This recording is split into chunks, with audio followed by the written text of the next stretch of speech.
Need to filter data in JavaScript? You could write a loop like this, but there's a much cleaner way.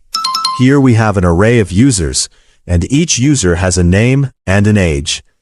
Now let's say we only want users who are 18 or older. For this, JavaScript gives us the filter method. It goes through the array and keeps only the items that match our condition. Here, user represents the current user. We're checking their age, and our condition is user.age equals 18. So if the age is 18 or more, that user passes the filter. If the condition is true, that user is included in the new array. If it's false, that user is simply left out. That's why Ahmed and Saad are in our result, because they're 18 or older, while Ali and Hamza are excluded. And notice that filter doesn't change our original users array.